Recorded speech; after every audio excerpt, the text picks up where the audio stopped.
All right. Hello, everyone. This is Michael Yost coming to you from, again, the Beauty Business Strategies podcast. And today we have a great guest, as we always do. We always have great guests, and I always introduce it the same way. And maybe one of these days I'm going to say, we have a terrible guest for you today, but that's not the case today. We have an absolutely phenomenal guest. And joining us today is Erica Cuni. Erica, how are you? I am doing well. I'm excited to be here and I'm excited just to share space with you, Michael. I Oh, got to meet you in person back at Serious Business and I just loved your energy back then and I'm just excited to be talking with you now. absolutely, absolutely. And like Erica said, we connected through a common play. We were at Serious Business, which, if you're not familiar, is a great conference in New Orleans. Every January brings together thousands of thousand to thousand plus business owners and team members there. And so we had a chance to meet there, and it really created a really cool connection. And I think that when as we got to talking more, it's something that I was like, man, we got to have Erica more intimately sharing one-on-one with you guys. And I want to make sure, if it's a message you haven't heard, that we do that. Now, you may be already be asking, well, what message is Erica going to share? And so I'm going to leave that to her, because I always like to do, because I never want to mess up a good introduction, is I'm going to have Erica, I'm going to just have you introduce yourself, bit of your background, who you are, kind of, just some rough places at this point, what brought you to where you are right now, and a little bit of the background, and kind of set the table for what we're going to be talking about today. So So AKA give my elevator pitch is what you're telling you me. got it. You hit it Let's right on the go. head. Give me the elevator pitch. All right. Hi, everyone. I'm Erica Cuni. I'm known as the Burnout Professor. I'm a former professor, clinical director, and psychotherapist with over 15 years of experience in the mental health field, turned keynote speaker. And my way to getting here was in 2014. I was driving to work and I was hit by a Mack dump truck, literally. And from that point, my entire life fell apart. Over the next 2 years, anything that could go wrong went wrong. And I went on this journey. You can call it a burnout recovery journey, or you can just call it a healing journey, or some people even start to call it a spiritual awakening. But to me, it was a journey. And I put my life back together piece by piece. And I went back and to traditional talk therapy. It did not work. I went and did the quote unquote woo woo, and I found myself. I learned how to take control of my nervous system and then take control of my life. And so, what I do today is I go around and I give talks and I help facilitate hope, instill hope in others, and let them know that you too can take control of your life. And my main vision that I hope is to transform the mental health field so that it's more effective, it's practical, it's more accessible, non-pathological, and non-stigmatizing. And so here I am today, willing to put myself on blast, so to say, of my journey, and here I am. Well, awesome. We love having you, and I think this is going to be a fantastic conversation. And what I appreciate is, what I wanted to say is, obviously, as Erica already introduced, this is a background, and what she talks about doesn't come from, many times when if you look her up again on Instagram, the Burnout Professor, it's not just a cool Instagram handle. We got the letters behind the name that say that professor is a real thing. I want to dive in because, again, in our pre kind of conversation, you open the door to it and whatnot. And man, I'm going to hit kind of like maybe a hard question right out of the gate. You talked about this idea. I'm not talked about this idea. You talked about the fact that went through a tragic accident. You know what I mean? And in that, I think first question I have is, so what was like the lowest low then? Like when you were in that, you said, man, it took me like 2 years just to kind of put things back together. Like, what was the low? So the lowest point for me was it's a very specific point because I remember it very vividly. And I have a pit bull rescue dog. His name's Bear. So you may hear his name throughout. So when I say Bear, it's my dog. Um, Bear and I had to move back home with my parents in my mid 30s. I had ended a long-term relationship and it was a traumatic end there too. And so I went to my parents' house. I'm sitting on the floor in my bedroom. I have a bottle of wine. I'm ugly crying and I'm like, how the heck did I get here? I'm a therapist. I help other people figure their stuff out. Where did it go wrong? How did I miss the signs? I mean, I should have seen the signs. How come I haven't seen the signs? And what am I going to do?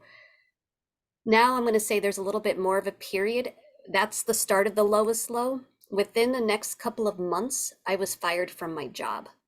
And I was never one to be fired. My work ethic was something I always prided myself on, right? Like no one could ever take that away from me. And then I was fired. And so that was a whole nother lesson I learned about, when you feel like you don't belong, get out and don't let don't let people dumb you down, right? Like you stay true to you. And if people try to dumb you down, leave. So that's the lowest lows for me. Yeah. Well, when you're in that, what resonated, a little bit out of that for me is even for yourself you're like, listen, this is what I do. Like, I'm a therapist and I'm like, I'm not recognizing the own signs of things that from in myself. And in a lot of ways, I think that's probably, I mean, that's got to be kind of common, isn't it? I mean, we don't recognize what we need to. Would that be a fair statement to say? I'm going to say this, I went back to traditional talk therapy when I was younger. I shouldn't say back. I went to traditional talk therapy when I was younger, right? I worked on my childhood wounds. I uncovered every stone and rock and secret and things that we don't talk about in my family. I unturned that. I evaluated that, I examined that, analyzed that to death. And so when I was sitting on the floor, I'm like, okay, what am I missing? Like I did everything I thought I quote unquote should have done. And so, what I think is lost is that we don't recognize the signs of when we're stressed out and when we're pushing through and we become detached from what our bodies are telling us. And then our minds start lying to us because we have this push through mentality. And that is me or was me to the T. I pushed through. I pushed through at all costs, right? And that at the end, it did cost me. And I think that's what we do. That's really fascinating. So what for you then became the turning point where you started to say, okay, like you just set up, like, listen, I've done all the kind of that traditional therapy. And well, in some ways, I'm sure it was like, some good came out of that, but it didn't, with where you were in that moment, it was like, listen, that's like you just shared, that's not fitting, that's not hitting the bill, right? Not helping me out. What then became from that point, then what became then the beginning turning point, once you recognize and you were like, okay, like I do recognize I got to get myself in a better place. But that's kind of a flippant statement. What did that start to look like for you? I'm laughing because I was a little harsher on myself than that. I was more like, get your stuff together and get it together now, girl. Let's go. Right. Okay. Um, and that was part of the problem. I was my worst critic too, right? I didn't have that compassion for myself or that grace, if you can say it that way too. The turning point for me, believe it or not, was something that I would never thought I would have done. And I went not willingly, but it was because my mother suggested it. And so I come from a blue collar family. I'm Italian, right? And my mom said to me, hey, I heard about this meditation class. Do you want to come with me? And I remember we were out at breakfast. I laughed. I said, what? We don't do that. And she's like, well, let's try it. So that was the turning point when I walked into that meditation place because there was such peace in there that I don't know if I ever really experienced that kind of peace in an environment, right? Doesn't mean that I wanted it per se. I just knew, oh, this is different. And so, and I'm going to be straight up and tell you that was the worst experience of my life to sit still that long in a meditation class. And if you listen to any of my talks, I go into why that is. And so, because When you're used to go, go, go, your body cannot calm down on demand. You have to learn how to build that muscle. So that was the turning point, was that meditation class. And I knew that I wanted to figure out how to do it. That's the type of person I am. If you throw something my way and I haven't mastered it, I'm going to do it until I master it. And that's what was starting it. And I learned a lot through going to those classes. Right. I love that. And I know because again, I have a little bit of insight and a little bit of background, hearing. I know you go into, and so maybe it'd be good, as I'm thinking about this, I wouldn't mind kind of breaking this down into there's okay, yeah, this worked for me, but why does this work? Or why do some of these things work, from just the way our bodies react physically, mentally, what it triggers in our systems and things like that? Because I think a lot of times we hear, like, for example, like meditation, but like, what is it really doing? Or why do some of these things really, why does that unfold? And I know that's a lot of what you also talk about. So I wouldn't mind. So you just shared, like I said, that first beginning, this idea, this started to work for me. This started to get me, I started to put myself, but why? What's kind of the science behind that? Yes, great question. So, what I learned along the way, the science behind it is I was retraining my nervous system. My nervous system was stuck in this fight, flight, or freeze mode, right? And that fight, flight, or freeze mode is, if you stay there long enough, that's your chronic stress. And your chronic stress is what causes the burnout and eventually you to just stop functioning. And so I was probably fluctuating back from barely functioning to fight, flight, or freeze. I was definitely not in any kind of kumbaya, let's rest here. And so when you meditate and you meditate for the first time after being somebody who's fast paced, what you're doing is you're stressing your body out more. So what works is if you take it little by little, if you practice 1 minute a day of learning how to sit still, because when we are in that fight, flight, or freeze mode, your brain's going a mile a minute. It's looking for ways to protect you. It's not looking for connection. And it's also looking for ways to get you to feel safe, quote unquote, right? But that doesn't necessarily mean healthy. So you have to remember that when you are in a chronically stressed state, what you think feels safe may not be healthy. It just feels familiar. And if you grew up in a chaotic household, you're going to think chaos is familiar and safe, and it not understanding that it may not be healthy for your nervous system. So I'm jotting down a couple notes on the side here, and you brought up something that I definitely don't know, but I want to make sure I kind of understood this right. So obviously, I'm familiar with the fact that we can sometimes snap in a fight or flight. I've heard that, but I never heard freeze added to that. But what you're saying and if you wouldn't even defining to me a little bit more of like, maybe what each of those are, if they're not, if someone listening isn't familiar, but I'd especially like to know for myself, just because I'm curious about the freeze and what that exactly looks like.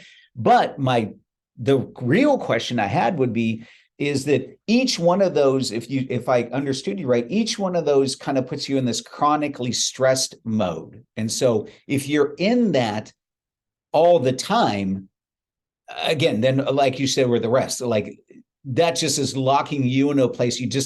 It's like almost like you're on that hamster wheel that we can't be on that hamster wheel, but we're always in that circle of that stress. And it doesn't matter. Each one of those is that. So I'm sure you can fluctuate between them, or you just hang in one. It doesn't matter. Just being in those in any way, shape, or form, even if you move around between them, is still all bad.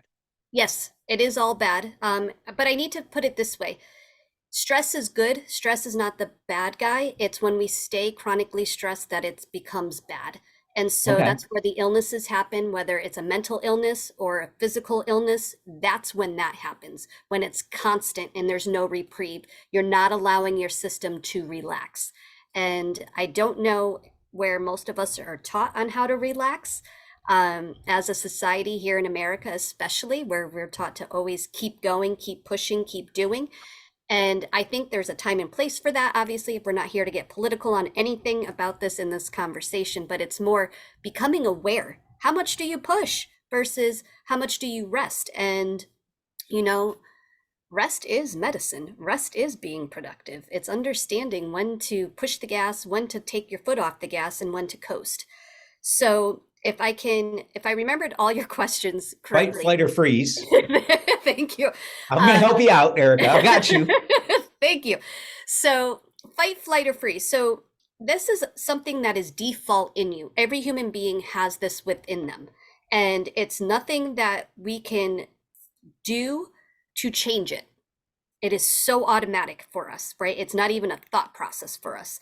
So when our systems get overloaded with stress, we get to a tipping point where it doesn't feel manageable anymore. And when we get to that tipping point of not feeling manageable, we go in default mode. And that default mode is either going to be a fight mode where you kind of like get aggressive and you start yelling and you start going forward and you lean into what's coming at you, or you get passive and you freeze. Well, you go flight. I'm going to go with flight first. And you get passive and you flight, which means you go in the other direction. I like to say, I used to put my head in the sand, throw the covers over my head and say, not today. I'm just not going to deal with it today, right? Then the freeze part is when you detach from what's going on and you're an automatic pilot. You're going through the motions. Like you're not able to fully be in the moment, but you're still showing up for work. You're still going, doing everything you got to do, but there's nothing there behind it. The joy isn't really there anymore. You're just doing it and you're detached. Does freeze feel like, I wonder for someone that is in freeze, because I'm thinking to myself, oh dear God, am I living in freeze right now? That's where my head is. And because here's what I'm almost hearing, I don't know if I'm hearing this right or if this could happen, is I definitely can recognize fight, that I think that shows itself very evident. And I think that I could recognize in myself flight, because I think that shows up. Like I know when it's like I've been in flight mode and be like, yeah, I'm just going to try and like, not now, I'm ignoring you kind of thing. But I'm wondering if freeze is just like, do you recognize it as clearly as we might one of the other two? Or can it almost feel, is it almost a false normal? I mean, could it go that direction? I think you said it best right there. I'm going to like double air high five you through the screen. It's a false normal. I think that is a great way to say it, in the sense of you're showing up, you're doing everything you're doing, right? On the outside, it looks normal, but it's really not normal because you are detached. You're not listening to your body, right? And a lot of times I can even go to say, this is where we intellectualize our feelings, right? We're like, yeah, I'm fine. But you can't identify what you're feeling. You can't think of what you're feeling. And you're like, yeah, the other day, this person did this ABCD. Can you believe they did this ABCD thing? Right. And you're just so detached. You're talking about it, but you're analyzing it. You are not in the moment. You're not saying, hey, yeah, I was just really bummed the other day when, I heard this news and it just bothered me. That's not somebody who's in fight, flight, or freeze. That right there was somebody who's in touch and in tuned in what's going on, if they're able to identify things and talk about it from a feeling standpoint. Well, that's a great observation, because already if I'm applying this, again, I'm applying everything, maybe some of us are thinking about, I know someone like that. All I do is go, do I do that? And, I think I think what you just said there is, because I would definitely have to just be honest and recognize, what do I feel like suddenly I'm on your couch? I feel like this isn't turned into a podcast that I'm like, this started with like, hey, I was going to be the host. And now all of a sudden I just feel like I'm laying here and this is just 45 minutes of my own personal therapy moment. But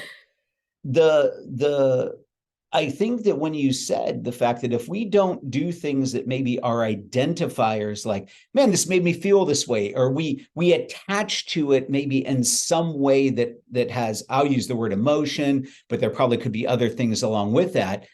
But that could be that sign that, what, we might just be hanging in that freeze mode, and we just kind of get used to it there, but it's still freeze.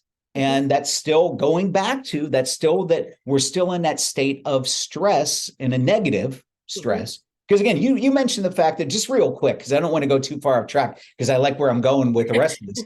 You did mention the fact that stress can be a positive.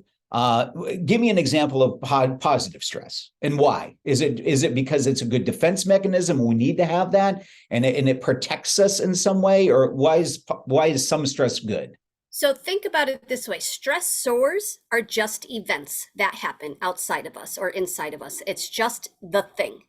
The way we react to it in our bodies is what the stress is. And that reaction can be good or bad. Good stress is somebody getting married. I mean, I can hear some divorced folks in the back of my head saying, yeah, not so much. But just go back though in that day of when you were excited about it, that excitement, right? Or when you have birth of a child, there is so much excitement that happens. That's stress. But we don't think of it as stress. Our body is still responding in the same physiological way, meaning shortness of breath. Our eyes get dilated and we start getting more of a narrow focus. We don't think too big picture at that point. We're just so excited that, hey, this is here. That's good stress. We need stress. We want stress. We just don't want to stay stuck in a stress state. We want to know we can travel through all the states, the good, the bad, the ugly, the indifferent. We want it all. And that's the thing where I get kind of annoyed with our modern society because we think we got to be happy all the time. Nope, that's not my message. I don't want you to be happy all the time. If you are happy all the time, my red flag detector goes up and I'm like, oh, what are we missing here? Right. I Could want I be in freeze mode if I'm in happy all the time? I mean, is that real? I mean, yeah, would that be a real kind of? Yeah, maybe. kind of, because what it is if you're saying you're happy all the time, that means there's some probably not a truth being spoken or acknowledged in within. And that's a protective factor, right? Gotcha. And it always comes down to protective factors. Right. Like, when you look at behaviors is always trying to protect you to make sure that you are safe. Man, this is good, man. My brain's already ticking, and I hope everyone listening, the brain is ticking the same way because I'm like, oh man. Um, I'm just going to kind of try and move this, and I don't know if it's jumping around necessarily too much, but I'm just going back to some of our early conversation, just kind of preparing for this for this podcast. And again, I wanted to talk about the fact, and again, it's in your name, the Burnout Professor. Talking about this idea of stress and things like that, connect that to me to burnout, because we did have some off air, I guess you say, some interesting conversation just about this idea of burnout, and really how it's become a very, almost for lack of a better description, I'll say just a very generic term to a lot of people. Almost, we made the joke of, it's like it's almost become this adjective that we just throw around, like I'm hot, I'm cold, I'm burnt out. You know what I mean? And it doesn't really have that real depth or meaning. But give me a little bit of that on from a burnout, and what you're maybe to some degree like, okay, I wanted to spell some pet peeves around that, but also like, what am I really talking about when I say burnout professor? What are we really talking about when we say burnout? And what is that? Maybe does that look like, or whatever? Yeah. So burnout is very different than being stressed out, and burnout is different than being chronically stressed. Burnout is when you went way past chronically stressed and your body can no longer sustain and you are flat out done. Like flat out. I usually say it's like you got hit by a Mack dump truck. There's nothing left. You got nothing left in the gas tank and you are not functioning right in your brain. Like your brain literally doesn't function. And when I say that, it's more than forgetting the keys in the door and forgetting to turn off the curling iron or the flat iron.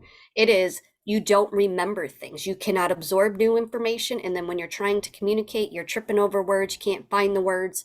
You can even start talking about adrenal fatigue at this point, and that's something you need to get tested by a doctor. But it's ultimately, you're a possum. Like you just rolled over and you just said, I'm done. I put a fork in me. And some people can call that major depression, right? That's usually where major depression shows up, those types of symptoms. Your anxiety, your ADHD, inability to focus symptoms usually are where it's the fight, flight, or freeze. Okay, if you've been stuck there for a long time or you're overstimulated. But burnout is just know that burnout is a whole nother category where you're not going to be able to get up and go exercise to get feel better. Like that's not the time to be doing it. Burnout is when your body has said, you stopped ignoring. I mean, you ignored me for so long. I have been trying to tell you I needed rest and reprieve, and you weren't listening. So I'm going to do it for you. I think that's the best way to explain it. And there's a lack of motivation, right? You don't necessarily feel that joy you used to feel for things that you love. Like you can burn out doing a job you love, having the career you love. You can burn out if you do not know how to switch things up and rest. You have to have, I'm not talking work-life balance, but I am talking about an energetic balance. Like if you're high energy at work, you got to have low energy off the clock, right? And if you're high energy at home, then you got to figure out how to have a low energy work life, right? So it's more about distribution of energy in that sense. Well, I mean, that's again, that gives a lot to think about. And I will say this, I think the way that, I think the way that we throw around the term burnout is not certainly reflective of what the reality of that really is. Mm-hmm. And, it's a little different than just being like, oh, I'm just so burnt out. Well, no, that's not really an accurate description. I think where my mind is right now is, that idea of chronic stress, that idea of burnout in a true sense of what you just defined. I mean, these are things obviously that happen to us. You mentioned, and now, oh my gosh, it just slipped my mind. But that's it. The being overly stimulated, right? So let's talk a little bit about that, because it sounds like, because you mentioned that when we talk about chronic stress, you mentioned that in the when you're talking about burnout. Is that one of those? I'm not saying it's the only thing, but if I'm thinking about this, like the ingredients in a recipe, for example, like, hey, this ingredient keeps showing up. Got to put butter in it, right? You put butter in everything, right? That's in every ingredient list ever created by man. It's butter. But is overstimulation like a common thread ingredient? And it could be other things. And if there are, what might some of those other top areas also be, if that is a connector?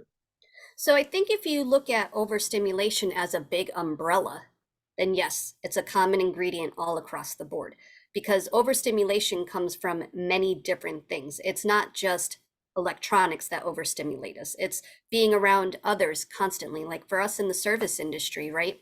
You can only be around human beings for so long before you have to say, time out, I just need a break, right? And you can ignore that and keep going. And then you start to realize, oh, you get compassion fatigue, or as I think you called it, leadership fatigue, which is something that I talk a lot about in my talks as well.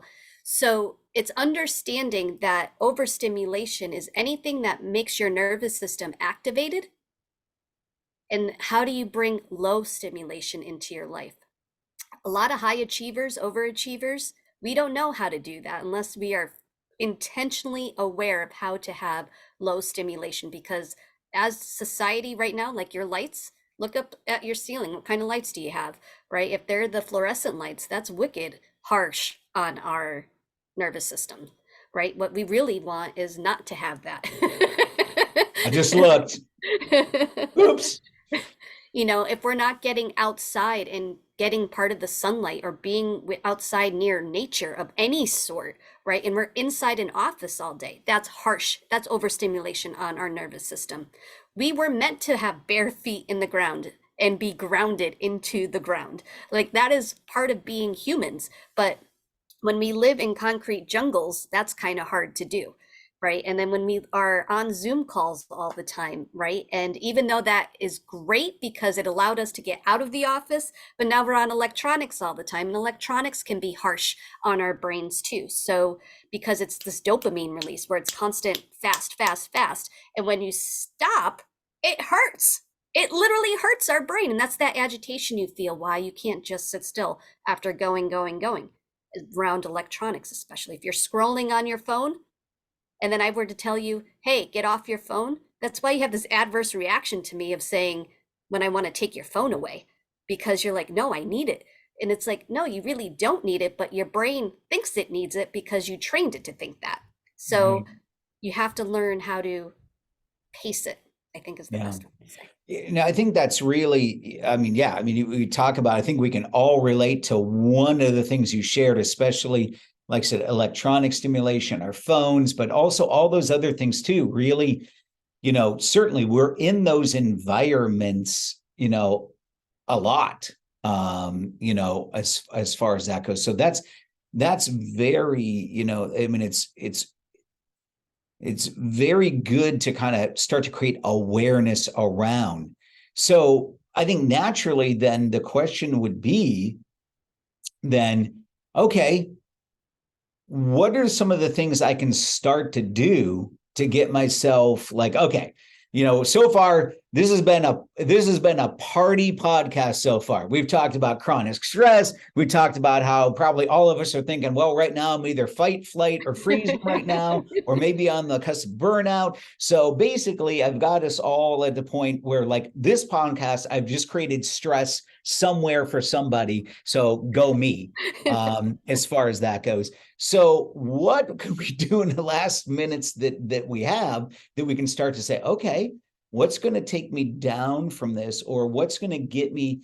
Because what I'm hearing underneath all this, and you've kind of alluded to, is that there has to become this, I'll use the word balance. Maybe that's not perfectly accurate, but there's got to be this, this balancing factor to these things.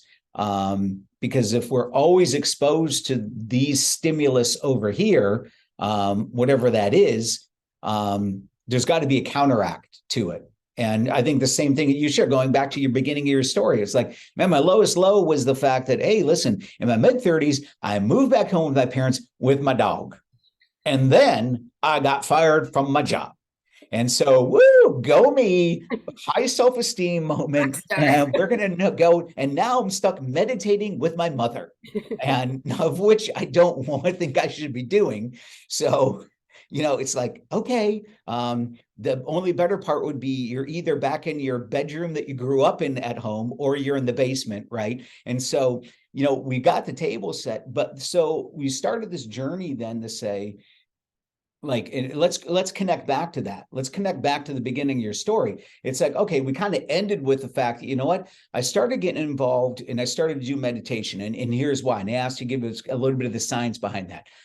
What else then what else, number one, did you start to do to kind of say, listen, because obviously right now, as we're talking, if you're not seeing us through Zoom, if you're just listening in, Erica is definitely not living at home, and she, is, the whole deal. So with that, what other things did you start to do that started to say, this got me on the right journey to finding that good balance that got me healthy again? And what then maybe do you continue to do as a part of, or things that we could, maybe some recommendations that we could start to put into our lives that are just good daily habits, or weekly, or whatever? So, to be completely honest, everything that I did back then, I still do today in some variation of it. So, whatever I learned along my journey has not left me. It is still with me to this day. So, I started with the breath, and a thing that you can do right here, right now, I think this is the simplest thing, is to do a physiological sigh. And a physiological sigh is 2 deep breaths in through the nose without taking a break, one right on top of the other, and then exhaling out through the mouth. And I'll practice with you, and I'm going Okay. to invite you to do this with me. All right. All right, so relax your shoulders, get comfortable in your chair just to prep, but you don't have to do this normally, just know that. And you're going to take a deep breath in through the nose, take another deep breath in through the nose, and exhale out. That's a physiological sigh, and you do that 1 to 3 times. As of right now, based on the research out of Stanford University, we know that is the quickest way for you to decrease the stress in your nervous system at this point in the game. So And 3 times consecutively. 3 times consecutively. So Okay. we can try that together right now if you'd like. You ready? Okay. Let's do it. I think we're going to take a nice deep breath in, take another one, and exhale out. Okay, take a breath in. Take another one. And exhale out. And one more time. Take a nice deep breath in. Take another one. And exhale out. The other thing you can do for a breath, if you're sitting at the computer, is to look at your computer screen and see the box, see how it goes across. We're gonna go right to left, down, then left to right and up. What you can do is take a breath in when you look from right to left through your nose, take a breath in. Then you're gonna follow your eyes down and hold your breath for 3. 1, 2, 3. Now go left to right and exhale out for 3 counts. And now you're going to hold for 3 as you go back up. So it's 3 counts for each part of the screen. And you can do that while you're on a Zoom call and nobody would know that you're doing some breath work. And what you're doing is you're giving your body a reprieve from the stimulation and a reprieve from the energy expenditure that you have in this moment. And those little moments of breathing over time add up. So you may not be as tired as when you get off a Zoom call. You may not be as tired when you end your day. Because one thing to know is when we're on our phones or on a computer screen, our bodies forget to breathe. We do the fight, flight, or fright breathe, fight, flight, or freeze breathing versus our regular breathing. So if you are conscientious and intentional, you can do this during your meetings. So again, the physiological sigh. Yep. And what I just called my, writing down a quick note, my computer screen breath. We can call that box breathing. Think of it as a box breathing. There you Yep. go. That's better than computer screen breath. That's And like that something I wake up with in the morning. Like, oh, sorry. Oh, that gads. You're like, no, box breathing. I like that better. Yep, and that box breathing technique was actually created by a former Navy SEAL, Mark, and I'm trying to remember his last name off the top of my head right now, and I can't, but I just need to know, you need to know that. I didn't come up with any of these. And that physiological sigh is something our bodies naturally do.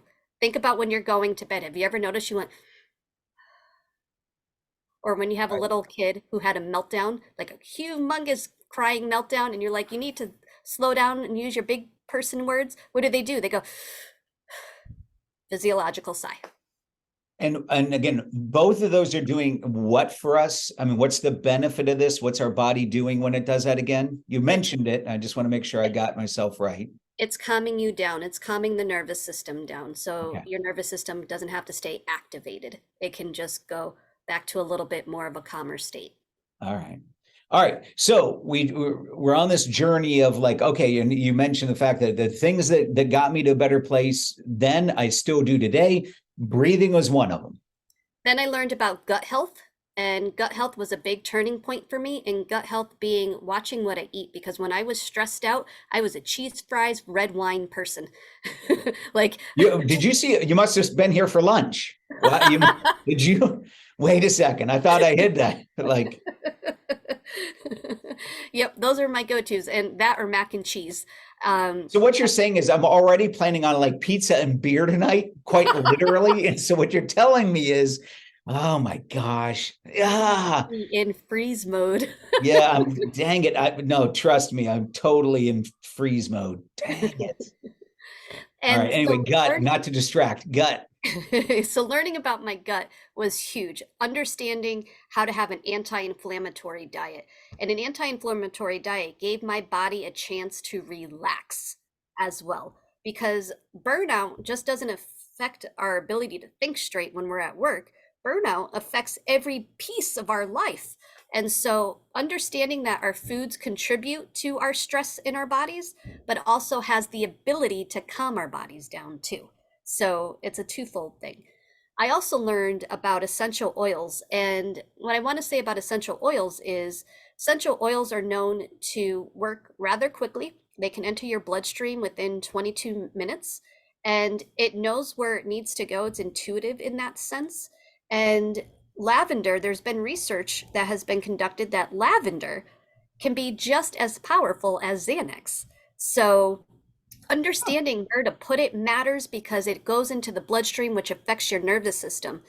So I was a huge fan of, I still am, like I diffuse it all the time now. I still put it on the bottoms of my feet when I'm going to bed sometimes.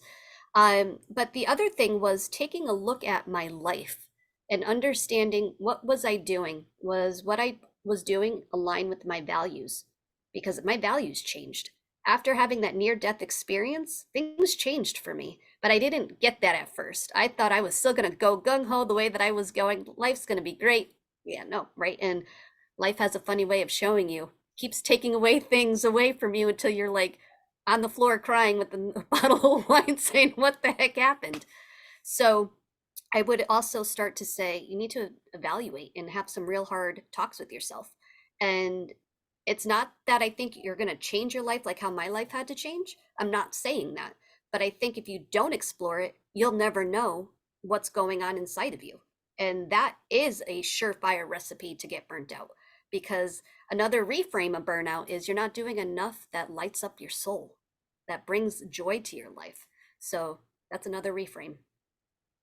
Yeah, I think that's really fascinating to, just to say, like, so sometimes just taking a look and saying, what are we surrounding, who and what are we surrounding ourselves with? And that's a big part of that picture as well, and I think that, man, we could go over here and go with so many different ways that we could go. As we start to kind of look at what we've talked about today, because there are definitely more conversations that we need to have because we're just scratching some surfaces on some things for sure. Is there any one kind of last thing to kind of add to this? Like, okay, hey, maybe something that could be a good recognition for us, maybe. I mean, maybe it's the kind of thing like, hey, here's a little self-check just to kind of give yourself an idea of, as I sit here and go, oh my God, I'm in freeze mode.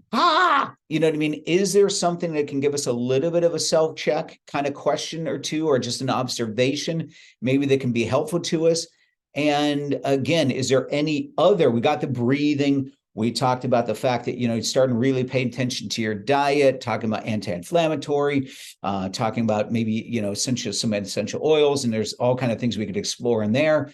But is there any other thing as well that you would say, hey, here's something quick, here's something that's easy? So maybe give us a recognition tool that possibly could be helpful to us, and maybe give us one of those one last, like, here's one more thing to practice.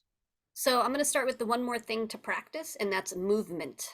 So if you're in that fight, flight, or freeze mode, you have all this anxious energy in you, or you may not even be aware that you got all this anxious energy in you. You need to move your body. And so the best thing you can do to combat or help prevent chronic stress is lifting, believe it or not.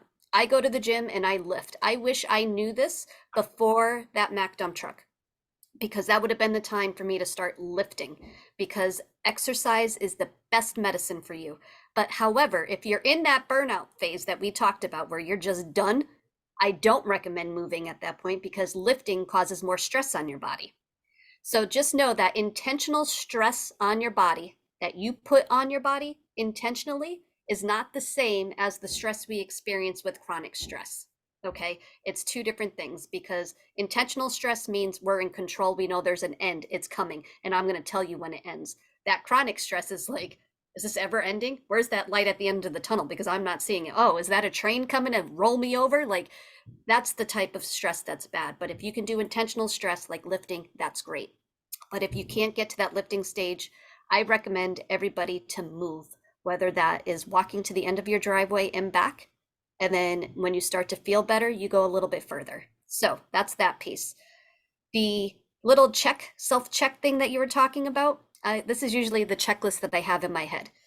Are you getting snarky? Do you feel like you're short-tempered with people? Or you have low patience with people? Do you snap easily? Do you feel like you're on that hamster wheel that's never ending? Your to-do list is getting longer and longer rather than shorter and shorter, or your laundry pile is getting overloaded and it's growing and it's starting to take over the room?